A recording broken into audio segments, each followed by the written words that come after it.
मेरे प्यारे दोस्तों, मेरा नाम कोमल है।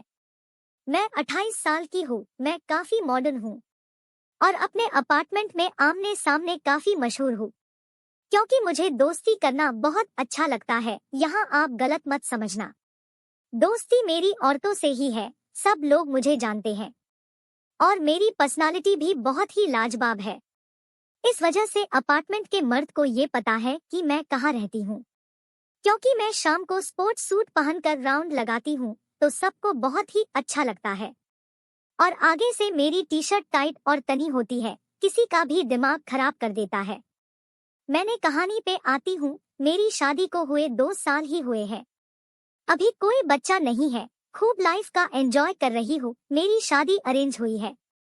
मेरे माता पिता ही मेरे लिए लड़का ढूंढे और मेरी शादी हो गई। पर सब कुछ ठीक नहीं रहा। शादी के पहले रात को ही मेरे मन को शांति नहीं मिली क्योंकि पति से कुछ नहीं होता था। अब आप ही बताइए, मैं ठहरी जवान लड़की, मैं गुस्से से पति को धक्का दे देती और फिर दोनों में लड़ाई हो जाता और दोनों एक दूसरे के तरफ पीट कर सो जाते। पर आप ही बताइए मैं क्या करती। जिससे मुझे लाइसेंस मिला है उससे कुछ हो ही नहीं पाता है।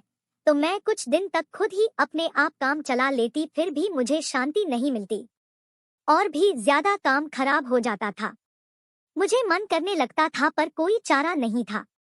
अब मैं जब भी किसी हठे कठे मर्द को देखती तो मन में ये ख्याल आता कि कितना बड़ा होगा और कैसा होगा।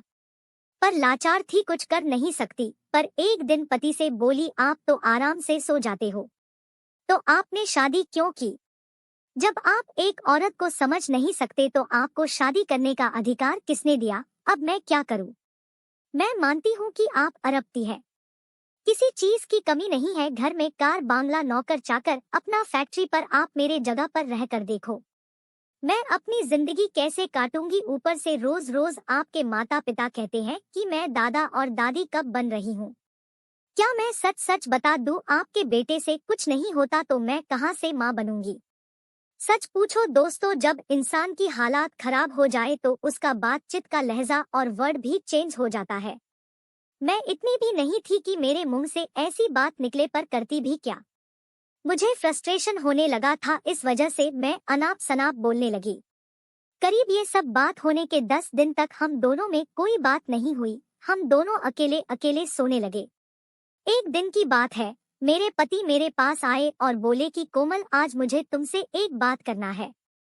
तुम्हें पता है तुम्हें किसी चीज की कमी नहीं है, ना तो कभी होने दूंगा। तुम जैसा चाहो अपनी जिंदगी जियो, पर हाँ मुझे पता है कि मैं तुम्हें संतुष्ट नहीं कर सकता।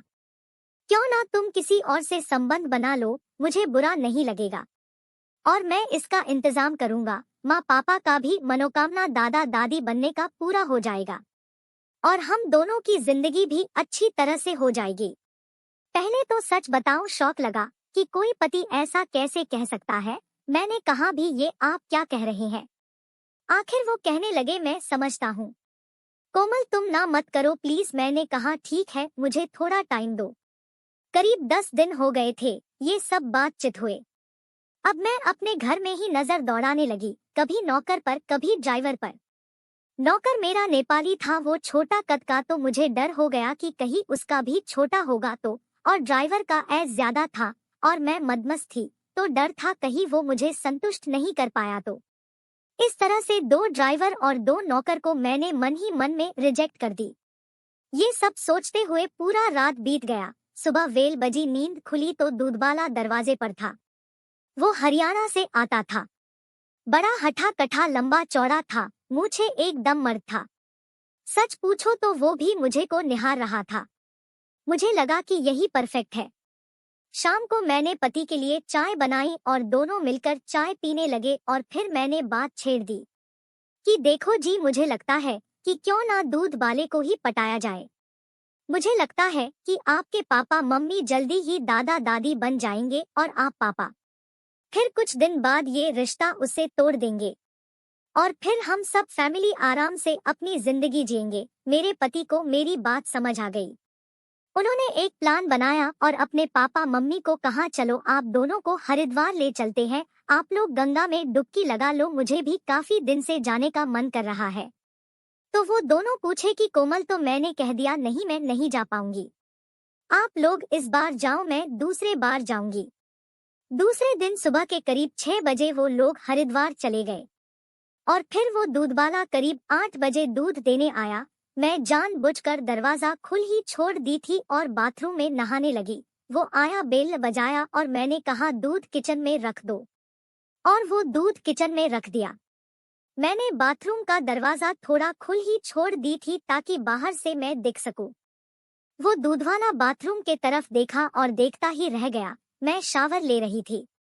मैं उसको देख ली कि वो मुझे देख रहा है, पर मैं अनजान थी और बोली कि भैया जाते जाते दरवाजा सटा देना, और वो बोला ठीक है भाभी जी, और वो वही खड़ा रहा। मैं सब समझ रही थी कि वो अपनी आंख सेक रहा था गोर गोर बदन से।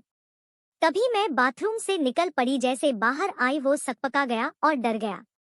मैंने कहा अभी तक तुम यही हो, और मैंने झूठ मूठ का तौलिया ढूंढने लगी। वो मुझे बहसी निगाहों से निहारने लगा। मुझे उसका निहारना अच्छा लगा। मैंने कहा किसी को बताओगे तो नहीं? तो वो बोल नहीं भाभी जी। मैंने कहा ठीक है बेडरूम में आओ। वो तुरंत बेडरूम में आ गया और मैंने उसके करीब पहुंची। पहली बार किसी मर्द का हाथ मेरे जिस्म को छुआ था। उसके बाद उसने कहा भाभी जी देर मत करो, कोई आ जाएगा, और वो मुझे बेड पे पटक दिया। मैं दर्द से करा उठी क्योंकि आज पहली बार अंदर तक मजा आया था, पर वो दर्द मुश्किल से 5 मिनट ही रहा था। फिर तो मैंने उसके गठीले बदन को सहलाने लगी और वो मुझे धक्के पे धक्के दे रहा था। वो जब धक्के लगाता, सच पूछो दोस्तों, पहली बार मुझे लगा कि मेरा रोम रोम संतुष्ट हो गया था। फिर क्या था दोस्तों, मैंने उससे रोज मिलने लगी। अब मैं अपने पति को भी प्यार कर पा रही थी। बस एक कमी थी, वो मुझे दूध वाला पूरा कर दिया था घर वाले, और मेरे पति बहुत खुश है।